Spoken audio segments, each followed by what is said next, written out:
Assalamu alaikum. We are going to discuss today life-threatening asthma. I am Amal Osman, Associate Professor of Pediatrics, Mansoura University. Our objectives today is to understand the pathophysiology of life-threatening asthma and how to assess the severity of acute attack and of course the management or the treatment modalities. As you know, asthma is one of the most common chronic diseases in childhood that has increased in prevalence over the last 3 decades. And despite the degree of asthma severity, all patients are at risk of developing acute asthma exacerbation. So what is the definition of status asthmaticus? Status asthmaticus is a severe asthma exacerbation that failed to respond to inhaled beta-2 agonist, oral or intravenous steroid, oxygen therapy, and require hospital admission for further management and treatment. Our first objective is the pathophysiology.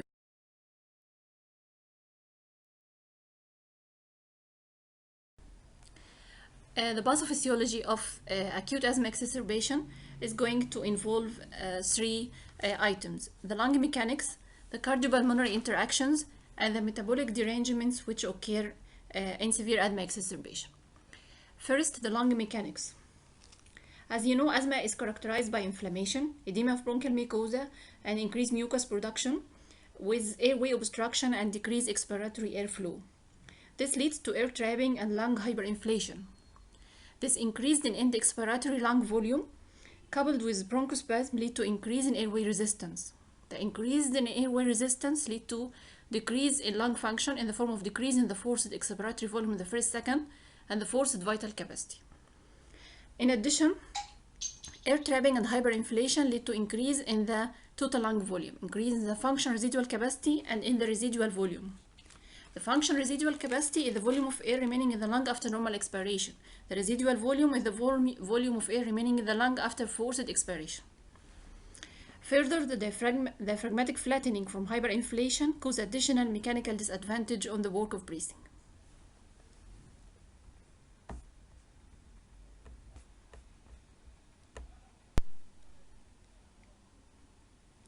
In addition, the decreased lung compliance forces the child to breathe at more negative intrapleural pressure, as the patient is struggling to breathe against significant airway obstruction.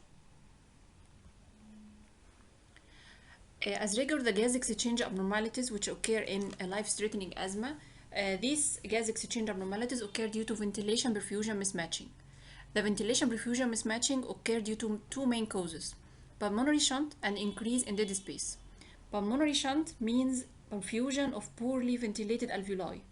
This occurs due to atelectasis from small airway obstruction in cases of asthma. The increased dead space is due to ventilation of poorly perfused areas, due to emphysema, increased surface area of alveoli with fewer capillaries. These two, the increase in intrapulmonary shunt and increase in dead space, will lead to hypoxemia and hypercarbia. Early, hypoxemia and hypocarbia occur due to ventilation perfusion mismatching and hyperventilation. But later on, as air trapping worsens, the ventilation perfusion mismatching will increase and the hypocarbia may be replaced by normal or even increase in BCO2.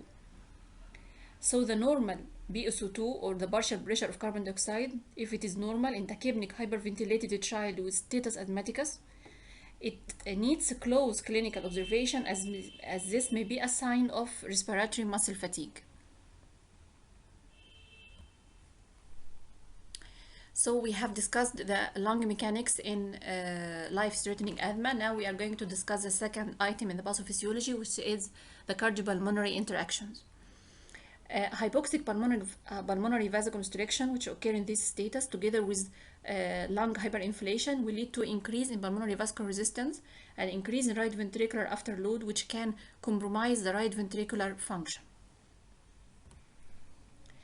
In addition, the high negative intrapleural pressure generated during inspiration will increase the left ventricular afterload. It will impair the systolic emitting of the left ventricle and decrease the cardiac output, which is exaggerated with exaggerated decrease of the cardiac output during inspiration. Also, it leads to increase the risk of pulmonary edema because the negative intrapleural pressure will favor the transcapillary fluid edema to the alveolar space. Further, in status asthmaticus, in expiration, because of the effect of the dynamic hyperinflation, systemic venous return will decrease, and it will rapidly increase in the next inspiratory phase.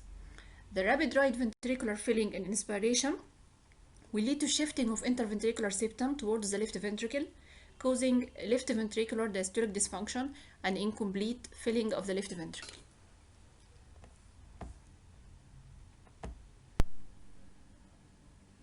Pulsus paradoxus is one of the manifestations which occur in status asthmaticus. Pulsus paradoxus is an exaggeration of the normal inspiratory drop in systolic blood pressure more than 10 mm mercury.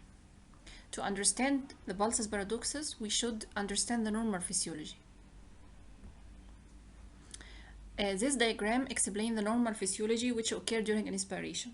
During normal inspiration, there is decrease in intrapleural pressure and a decrease in intrathoracic pressure, so there is increase in venous return to the heart.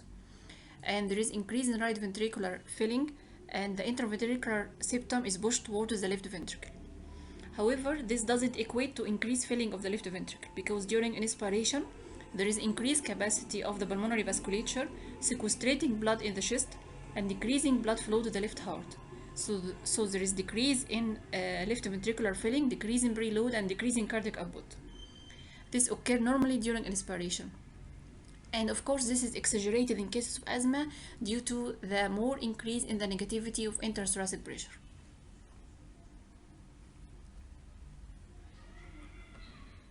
So to summarize what we have said, there is altered hemodynamics in cases of life-threatening asthma, increase in negativity of intrapleural pressure, and lung hyperinflation will lead to pulmonary edema, hypotension, and decreased cardiac output, and pulsus paradoxus.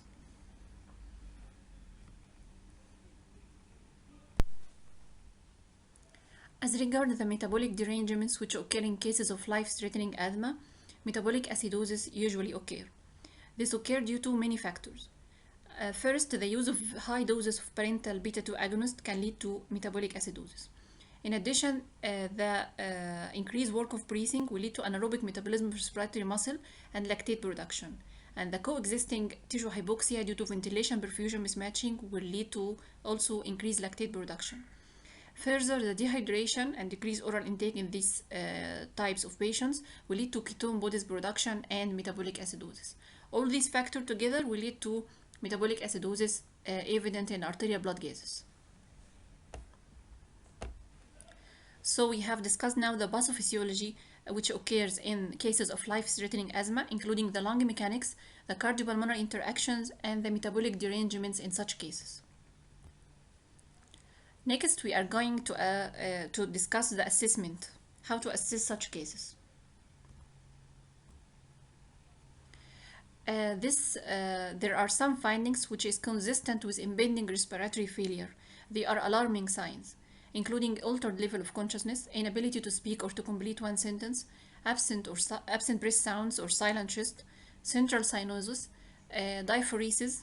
This means cold sweating on the forehead due to sympathetic overstimulation, secondary to low cardiac output, inability to lie down, and marked pulsus paradoxus. This table demonstrates how to assess the severity of asthma exacerbation, whether moderate exacerbation, severe, or life-threatening asthma. This depends on the clinical evaluation and observation of pulse rate, respiratory rate, accessory muscle use, ability to complete a sentence, and saturation using pulse oximeter and peak expiratory flow assessment. Baker Pulmonary Index Score is a quick assessment score for evaluation of cases of severe asthma exacerbation. It depends on the respiratory rate assessment, wheezing, inspiration to expiration ratio, and accessory muscle use. If the score is 4, this indicates moderate status asthmaticus. If the score is 7 or more, this indicates that the patient should be admitted to the pediatric intensive care unit. Risk factors for fatal asthma includes history of previous asthma exacerbation with severe rapid progression of symptoms, respiratory failure needing ventilatory support, history of previous ICU admission, or history of loss of consciousness, or if the patient is non-compliant on the previously prescribed control medications, or if the patient has associated socioeconomic problems, including family troubles or poverty, or associated psychiatric disorders. There are some indications for ICU admission. These include existing or impending respiratory failure, rapid clinical deterioration, Becker pulmonary score system 7 or more, exhaustion and weak respiration, drowsiness and coma, the need for intravenous bronchodilator therapy, and respiratory or cardiac arrest. As regards the investigations which should be done in such patient, arterial blood gases measurement should be obtained at baseline and subsequently as indicated. Serial assessment allow objective determination of any disease progression. Arterial blood gases is useful to assess pulmonary gas exchange, since pulse oximetry alone is not a reliable measurement of adequate ventilation. As we said earlier, there may be hypoxemia and hypocarbia due to hyperventilation, and later on hypercarbia may develop. And of course, decision to intubate the child shouldn't depend only on the arterial blood gases, but on clinical assessment as well. CBC, if obtained, it may show high leukocytic count. High leukocytic count together with fever, consolidation on X-ray may indicate bacterial infection and may necessitate antibiotic prescription. Chest X-ray should be obtained in those with first-time wheezes, or those with clinical evidence of parenchymal disease, or those patients requiring ICU admission. It has a limited role in status, but it may be indicated when suspecting ear leak or pneumonia, or if you are in doubt of the underlying cause of wheezes. Next, we are going to discuss the treatment modalities.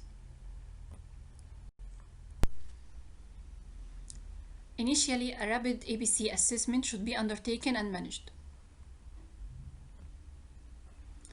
These diagrams show the different treatment modalities in the general ward and in the pediatric intensive care unit. We are going to discuss each one of them in more details.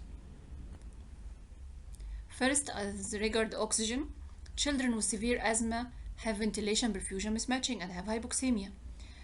Treatment with beta-2 agonist may aggravate this hypoxemia by increasing the cardiac output, eliminating the compensatory hypoxic pulmonary vasoconstriction, so it may exacerbate the ventilation perfusion mismatching and worsen the hypoxemia. So oxygen should be used as a carrier gas for nebulization to keep saturation more than 92%. It can be given by nasal cannula, mask, or by head box in some infants. As regards the fluid therapy, the patients with severe or life-threatening asthma are often dehydrated due to decreased oral intake and the increase in insensible water loss due to hyperventilation. But overhydration should be avoided in such patients because of the risk of pulmonary edema due to microvascular permeability and increase in left ventricular afterload. Such patients should be rehydrated to euvolemic state, then fluid restriction should be done to 75% maintenance.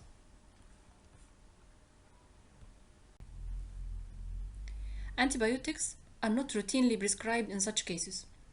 It can be used if there is evidence of bacterial infection, as indicated by high-grade fever, pulmonary virulent secretions, consolidation or evidence of infectious infiltrate on chest X-ray, and increased leukocytic count. Beta-2 agonists are considered the bridge to support the ventilation and oxygenation of the child until the anti-inflammatory effect of steroid take effect. Beta-2 agonists can be given inhaled, intravenous, subcutaneous, or oral.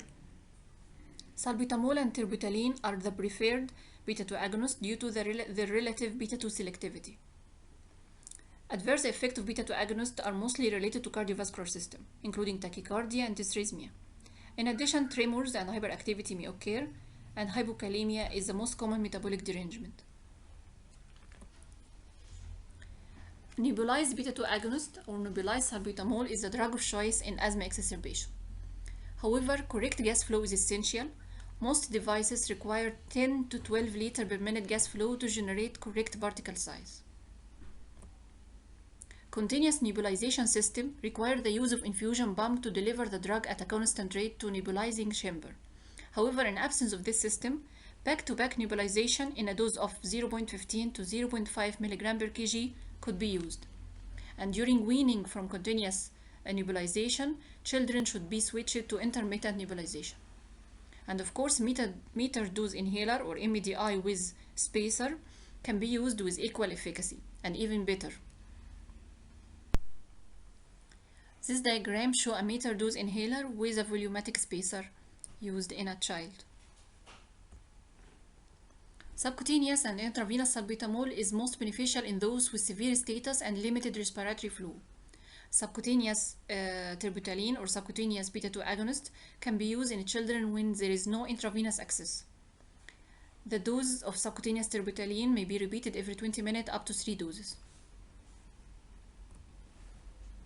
Intravenous beta-2 agonists should be considered in patients unresponsive to treatment with back-to-back nebulization or continuous nebulization, and in those in-home nebulization is difficult, such as those patients who are intubated or who has poor air entry.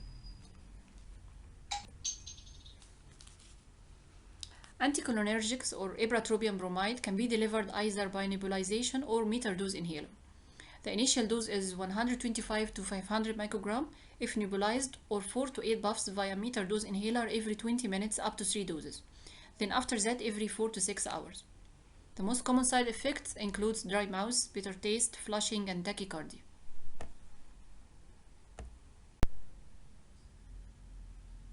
Steroids are the main line of treatment in acute asthma exacerbations because, as you know, the overriding physiologic derangement in asthma is airway inflammation, which should be treated with steroids.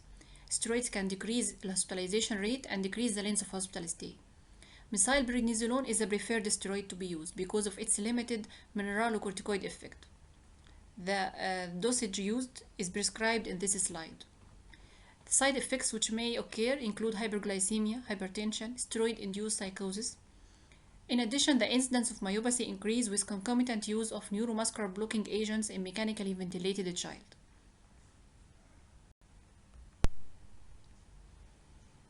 Helium is a low-density gas, which can be used in a mixture with oxygen to reduce the turbulent airflow, so enhance the laminar flow and decreasing the airflow resistance.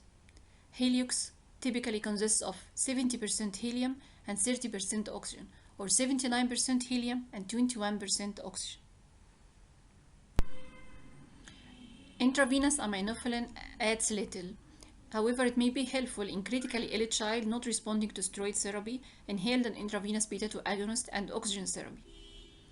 However, aminophylline needs therapeutic level monitoring because it has a narrow therapeutic margin. As regards magnesium sulfate, magnesium is a bronchodilator. It causes smooth muscle relaxation by inhibition of calcium uptake. It can be given intravenous or inhaled in the prescribed dosage. Adverse effect of magnesium sulfate includes hypotension and muscle weakness. Mechanical ventilation has certain indication in status asthmaticus. Absolute indication include cardiac or respiratory arrest, refractory hypoxemia, which can't be managed by the previous medications, rapid deterioration in the mental state. Another relative indication would be a child with massive increase in work of breathing who is not improving and begin to tire out. However, respiratory acidosis doesn't dictate intubation. So why you should be hesitated to intubate an asthmatic child? Because there is increased risk of barotrauma, hypotension, and nosocomial infection. The chest X-ray detects a massive right-sided pneumothorax or tension right-sided pneumothorax in an intubated child, which can develop as a complication of mechanical ventilation. In addition, the mortality rate in mechanically ventilated child with this status is found to be markedly increased compared to those not requiring mechanical ventilation. The non-invasive positive pressure ventilation is an alternative to conventional mechanical ventilation. It is a mechanical ventilation without the usage of endotracheal tube or tracheostomy. It helps to improve the delivery of bronchodilators to the poorly ventilated areas of the lung and to cause physical bronchodilation. So we have discussed now the pathophysiology of acute severe life-threatening asthma, how to assess the severity, and the different treatment modalities. Finally, severe asthma exacerbation is a serious illness in children, but most patients can be managed by using serial objective assessment and stepwise clinical approach. Thank you.